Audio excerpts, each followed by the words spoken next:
Hello बच्चों, कैसे हैं आप सब। वेलकम है आपका केमिकल मैथ्स यूट्यूब चैनल में। बच्चों, आज हम आपको बताएंगे सेक्शन ई, जो क्लास टेंथ में जो मैथ्स के पेपर में जो सेक्शन ई लास्ट में जो आता है, केस स्टडी बेस्ड क्वेश्चन होते हैं वो।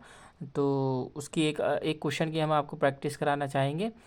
आगे भी और हम क्वेश्चन लाएंगे बच्चों। तो चलिए स्टार्ट करते हैं। क्वेश्चन क्या है सेक्शन ई का, कि एक स्पाइनिंग व्हील गेम है बच्चों। A game of chance consist of spinning an arrow which comes to rest pointing at one of the numbers 1 2 3 4 5 6 7 and 8 and these are equally likely outcomes. तो बच्चों ये game कुछ इस तरीके से है कि इस जो ये आपको दे रखा है कि स्पाइनिंग एन एरो, मतलब ये एक बॉल समझ लीजिए इसके अंदर कि ये घूमता है, और एक इसमें एक एरो लगा हुआ है नीचे या कहीं भी लगा हुआ है।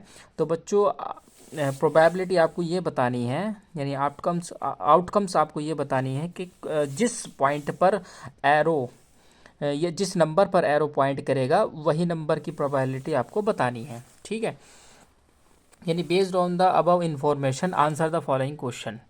यदि फाइंड करना है आपको, पहले वाले में क्या फाइंड करना है, find the probability that the arrow points lies on the number 8।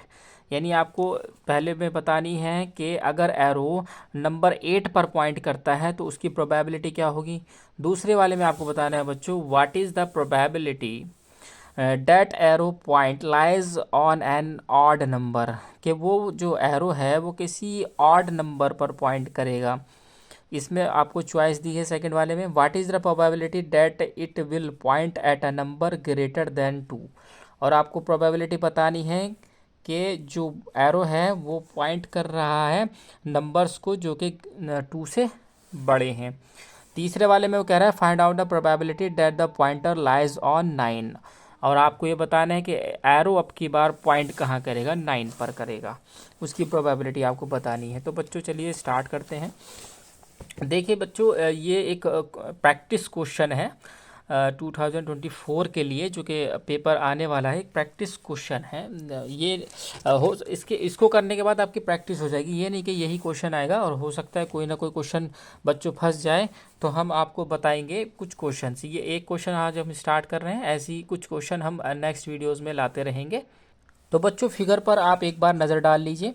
Figure के अंदर आपको कुछ नंबर्स दिए हैं 1 2 3 4 5 6 7 8। ओके, तो फर्स्ट क्वेश्चन है आपका, find the probability that the arrow point lies on the number 8। यानी कि जो इसके अंदर एरो है वो इस बार नंबर 8 पर पॉइंट करेगा। तो नंबर 8 पर जब एरो पॉइंट करेगा तो उसकी प्रोबेबिलिटी बच्चों क्या होगी। चलिए स्टार्ट करते हैं। तो सबसे पहले तो बच्चों हम लिख लेते हैं total number of outcomes. Total number of outcomes कितने होंगे। तो बच्चों टोटल नंबर ऑफ आउटकम्स 8 होंगे, क्योंकि 8 नंबर है हमारे पास। ठीक है, उसके बाद फर्स्ट वाले हम स्टार्ट करते हैं। फर्स्ट में क्या कह रहा है कि प्रोबेबिलिटी निकालो आप किसकी, के एरो पॉइंट कर रहा है नंबर 8 की तरफ। ठीक है, तो हम लेट कर लेते हैं, let even event of getting arrow at number 8। Even हमने बच्चों इवेंट मान लिया कि क्या इवेंट मान लिया हमने कि फेवरेबल आउटकम्स, यानी कि आप ये यहाँ पर इवन का मतलब कहना चाह रहा है favourable number of outcomes number 8 की क्या होगी। ठीक है, तो क्या होगी देखते, नंबर ऑफ आउटकम्स फेवरेबल कितनी होगी, 1। क्योंकि 8 आने की प्रोबेबिलिटी बच्चों 1 होगी। क्यों, क्योंकि एक बार ही तो 8 आ सकता है। जब हम इसको घुमाएंगे तो किसी जो एरो आएगा वो 8 नंबर पाएगा, तो 8 इसमें एक ही तो है। तो उसकी जो नंबर ऑफ आउटकम यानी फेवरेबल आउटकम्स होगी बच्चों, वो 1 होगी। और इसको हमने क्या मान लिया है अभी, E1। ओके, तो प्रोबेबिलिटी हम निकालते हैं E1 के लिए। ठीक है, प्रोबेबिलिटी ऑफ इवेंट E1 के लिए तो हम लिखेंगे फेवरेबल आउटकम्स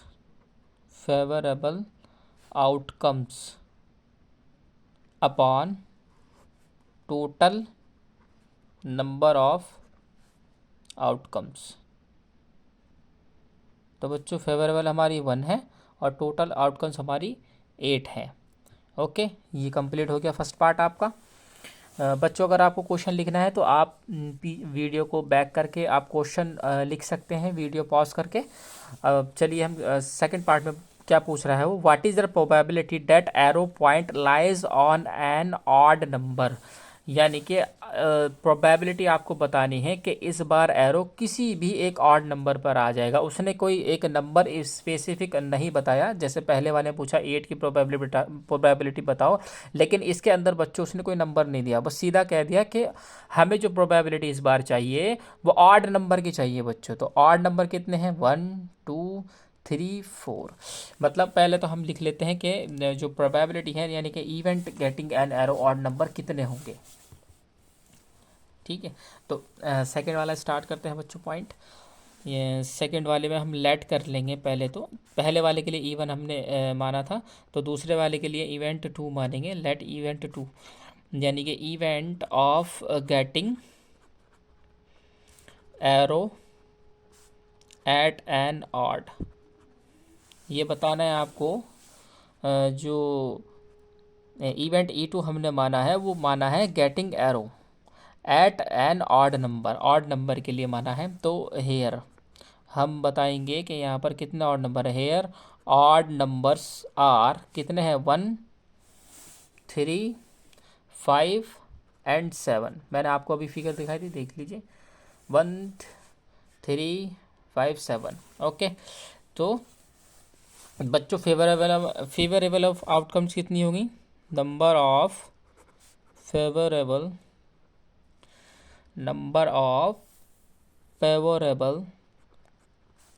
आउटकम्स कितनी हो गई, 1 2 3 4 4 हो गई, और ये हमने क्या माना है, E2। ओके, और टोटल नंबर ऑफ आउटकम्स हमने ऊपर सबसे लिखी रखी हैं। ठीक है, बैक करके देख लेना आप, वो 8 है हमारी, बता देता हूँ फिर भी। तो यहाँ पर हम लिखेंगे probability of for event 2 equals to favourable outcomes upon total number of outcomes. ठीक है, ये E2 लिख सकते हैं आप यहाँ पे। तो फेवरेबल आउटकम्स कितनी है, 4, और टोटल कितनी है, 8। ओके, इसको हम कट करके कितना लिख देंगे, 1/2। उसके बाद आपको बच्चों दिया है what is the probability that it will point at a number greater than 2। अब आपको प्रोबेबिलिटी बच्चों बतानी है। अब आपको क्या बताना है, प्रोबेबिलिटी किसकी, जो नंबर ग्रेटर देन 2 है, यानी 2 से ग्रेटर है। कितने हैं, 1 2 या 3 4 5 6 7 8। ठीक है, तो यहाँ पे हम लिख सकते हैं लेट E3 को हम मान लेंगे event of getting arrow at number greater than 2। ठीक है, तो नंबर ऑफ फेवरेबल आउटकम्स बच्चों जो कि हमने मानी है E3, वो कितनी हो जाएगी, बताइए। नंबर्स ग्रेटर देन 2 कितने हैं, 3 4 5 6 7 8, 1 2 3 4 5 6 6 हैं, और ठीक है 6। तो नंबर ऑफ फेवरेबल आउटकम्स कितनी होगी हमारी, 6। इसके बाद हम लगाएंगे probability for event 3 equals to favourable outcomes upon total number of outcomes. ठीक है, फेवरेबल कितनी हो गई, 8, टोटल नंबर ऑफ आउटकम्स कितनी है हमारी, 6। इसको काटेंगे कितना आ जाएगा, 3/4। 2 से हम काटेंगे कितना आ जाएगा, 3/4। ओके। इसके बाद बच्चों पार्ट 3 में क्या कह रहा है वो, find out the probability that the pointer lies on 9। तो बच्चों आपको यहाँ कहीं 9 दिख रहा है? नहीं दिख रहा है। इसका तो आंसर देखते ही क्या क्या हो जाएगा, 0। फिर भी लेकिन हम डिटेल में इसलिए लिखेंगे क्योंकि एग्ज़ाम में बच्चों ऐसे ही लिखना है जैसे मैं आपको बता रहा हूँ, डायरेक्ट हम नहीं लिखेंगे। अगर हम डायरेक्ट लिखेंगे एग्जामिनर कुछ ना कुछ नंबर काट लेता है, कंप्लीट नंबर नहीं देता। तो हम करेंगे let E4 event of getting arrow at number 9। ठीक है।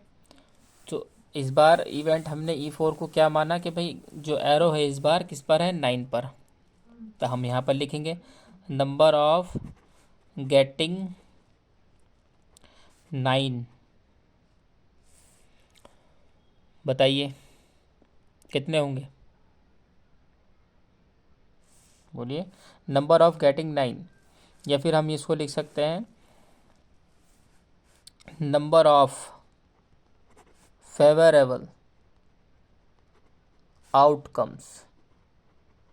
E4 माना हमने 0 क्योंकि 9 उसमें है ही नहीं। ठीक है। तो हम फिर वही लगाएंगे फॉर्मूला E4, यहाँ लिखेंगे favourable outcomes upon total number of outcomes.